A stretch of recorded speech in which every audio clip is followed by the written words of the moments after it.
Have you ever looked at your retirement account and thought, there's no way this is ever going to be enough? The calculators say you need $1.5 million, $2 million, some say even more.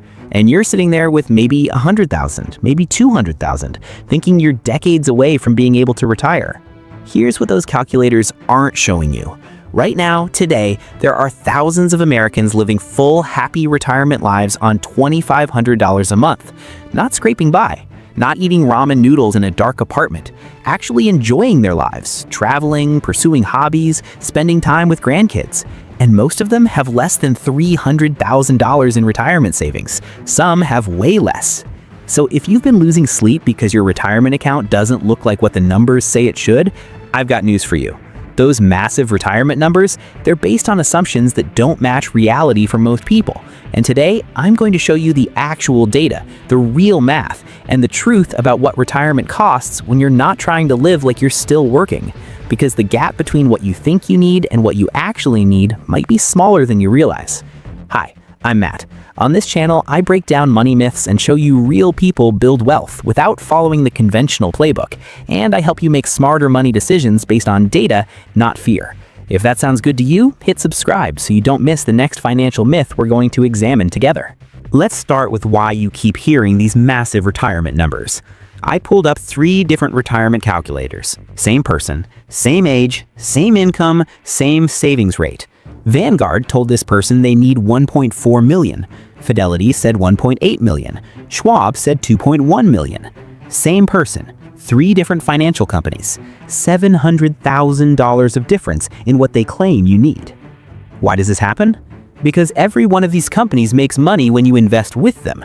The bigger the number they can convince you that you need, the more money you have to put into their accounts, the more fees they collect. I'm not saying they're evil. I'm saying they have a business model. And that business model depends on you being just scared enough to keep working and keep saving. This is the fear industry, and it's been running the retirement conversation for decades. But here's what the actual research shows. The Employee Benefit Research Institute, they put out a report in 2025. They track real retirees, not theoretical models, not calculator assumptions, real people living real retirement lives.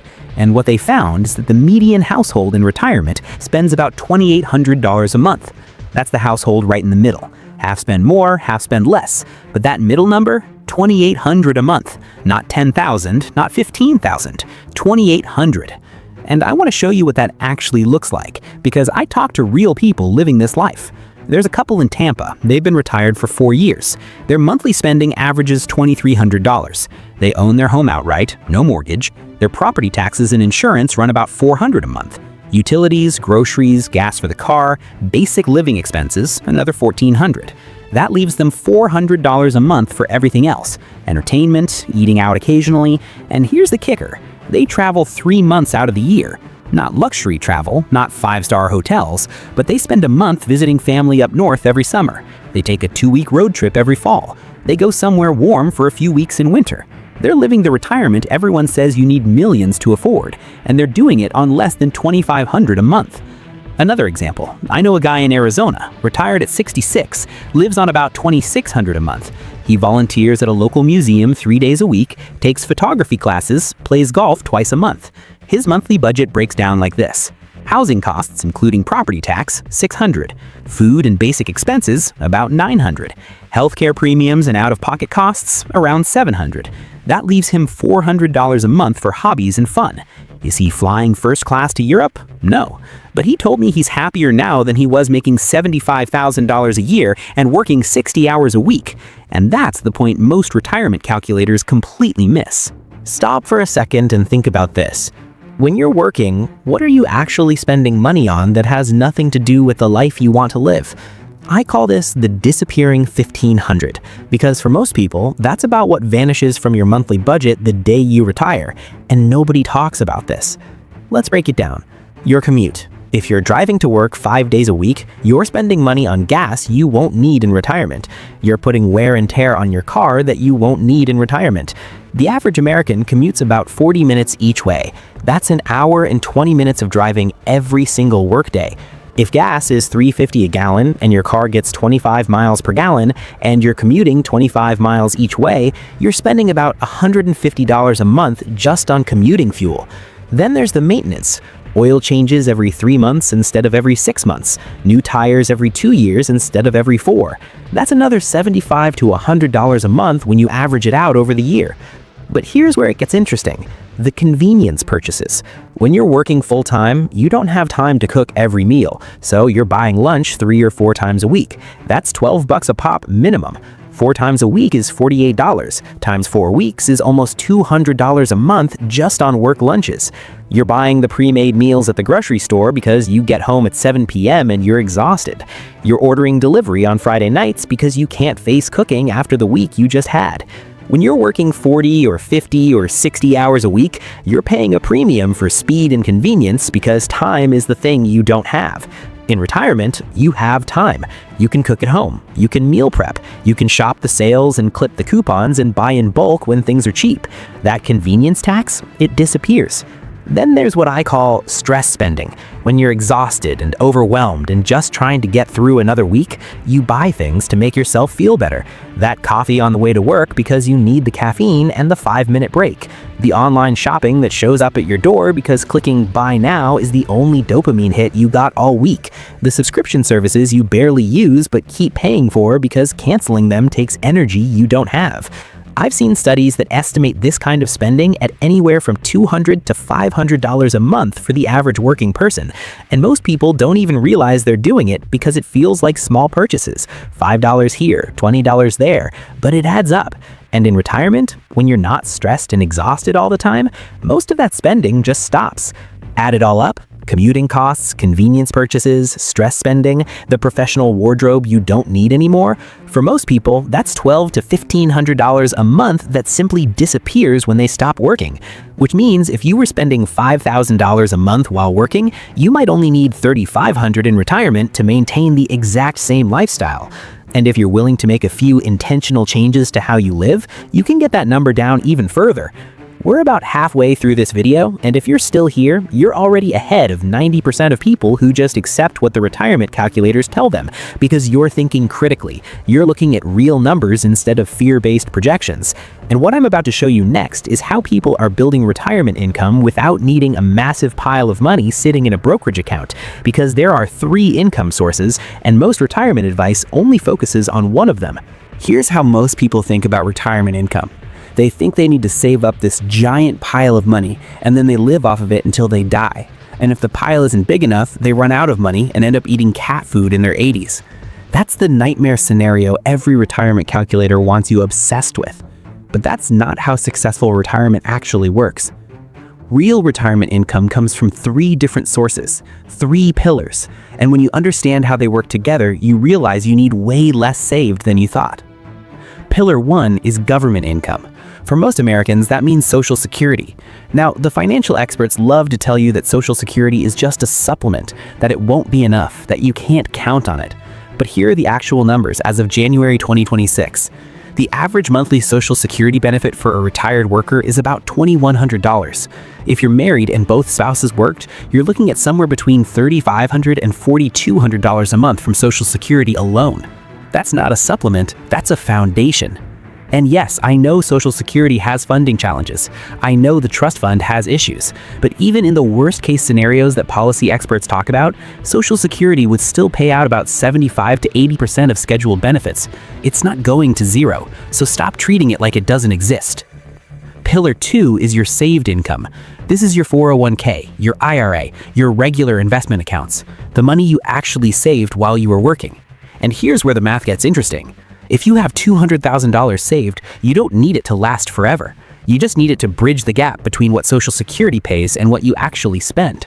Let's say you're spending $2,500 a month total. Social Security is giving you $2,100.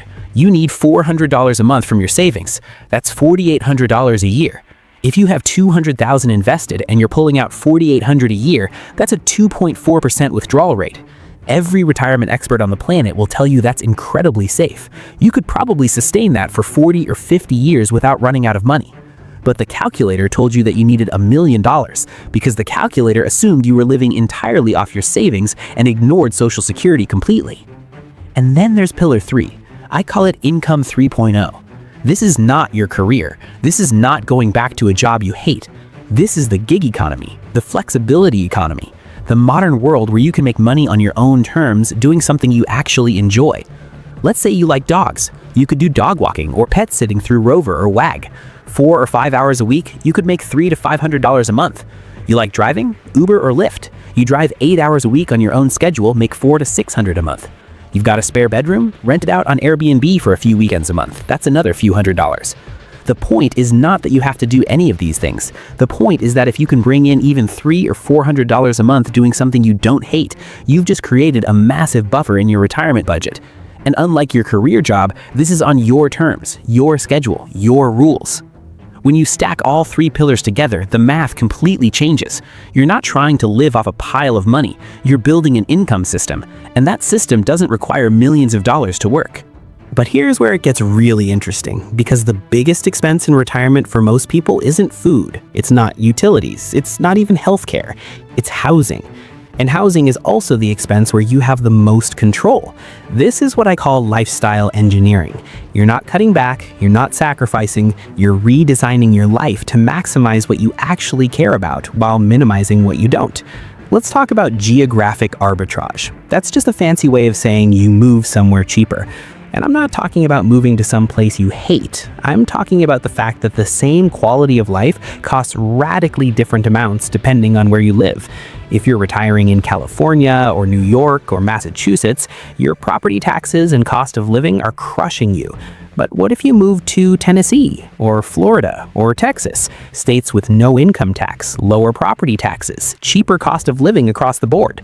I know people who sold their home in California for $600,000, bought a similar house in Tennessee for $300,000, put $300,000 in the bank, and cut their monthly housing costs by $1,000. That's a permanent $12,000 annual raise just from changing their zip code. And they didn't downsize, they didn't sacrifice, they just moved to a place where their money goes further. Or let's talk about downsizing, but not the way most people think about it. The traditional advice is sell your big house, move into a smaller house or a condo, pocket the difference. And sure, that works. But here's another option. What if you kept your house but rented out part of it? Maybe you've got a basement with its own entrance. Turn that into a rental unit. Bring in $800 or $1,000 a month. You stay in your home, you stay in your neighborhood, but you've just created an extra income stream that covers a huge chunk of your monthly expenses. Or you take a house hacking approach. You move into a smaller place and rent out your bigger house.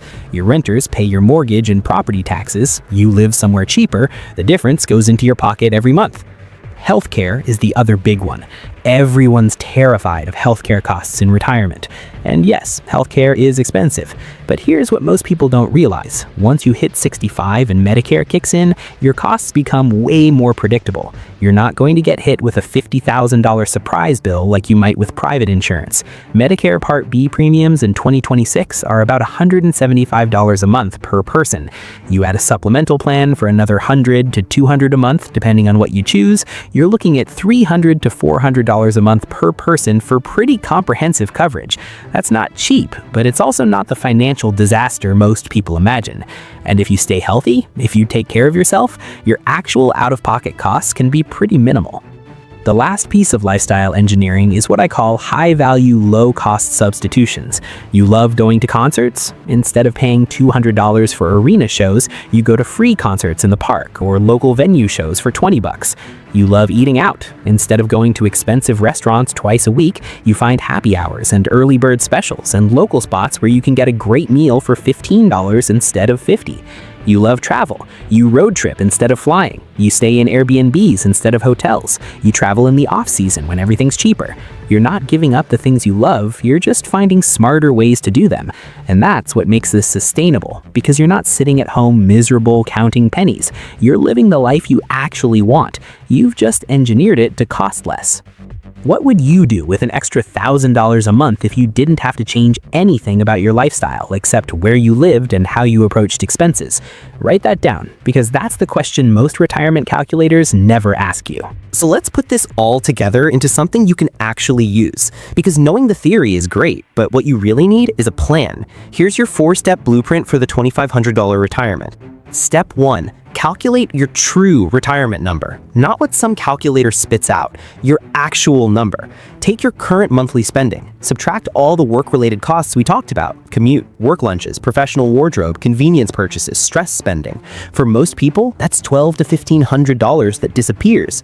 Then ask yourself what you actually need to live the life you want. For a lot of people, when they do this honestly, the number is somewhere between $2,500 and $3,500 a month. Step 2.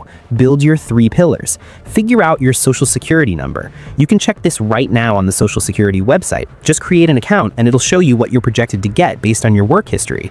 Let's say that number is $2,100 a month. Now you know Pillar 1. Then look at your savings. What do you have in your 401k, your IRA, your regular investment accounts? Let's say that's $200,000. That's Pillar 2. And finally, think about Pillar 3. What could you do for 5 or 10 hours a week that would bring in $300 to $500 a month? Dog walking, consulting in your old field, freelance work, driving, teaching, selling stuff online. There are 1,000 options. Pick one that doesn't make you miserable. That's your 3rd pillar. Step 3. Engineer your lifestyle. This is where you get creative. Can you move somewhere cheaper without sacrificing quality of life? Can you downsize or house hack? Can you find those high-value, low-cost substitutions we talked about? The goal isn't to live like a monk. The goal is to maximize the things you care about and minimize the things you don't. Most people waste money on stuff that doesn't actually make them happy. In retirement, you have the time and freedom to fix that. Use it. Step 4. Test it before you commit. This is the part nobody talks about. Before you actually retire, live on your retirement budget for 3 to 6 months. If your retirement budget is $2,500 a month, spend 3 months only spending $2,500 a month. See what it actually feels like. See where the pain points are. See what you miss and what you don't. Because if you can't do it while you're still working, you definitely can't do it in retirement. But if you can, if you test it and realize you're actually fine living on that amount, then you know you're ready. You've taken all the guesswork out of the equation. Here's what nobody tells you about retirement. It's not about the number in your account. It's about the gap between what you have coming in and what you're spending going out. The smaller that gap, the more freedom you have. That's the invisible retirement happening all around you. People with $300,000 living better lives than people with $1 million because they figured out this formula. And here's the truth that'll make the financial companies angry. Most of you watching this probably don't need to work 5 more years. You don't need to hit some massive savings target. You just need to do the math on what you actually spend and what you actually need. You need to stop comparing yourself to some theoretical retirement that exists in a calculator and start looking at the real retirement that's available to you right now.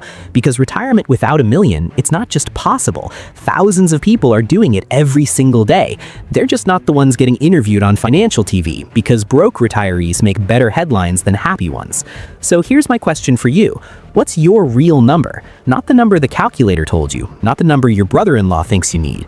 Your number, the monthly amount that would let you live the life you actually want. Leave it in the comments. Let's see where everyone lands, because I think you're to be surprised how many people are targeting something way more reasonable than the retirement industry wants you to believe.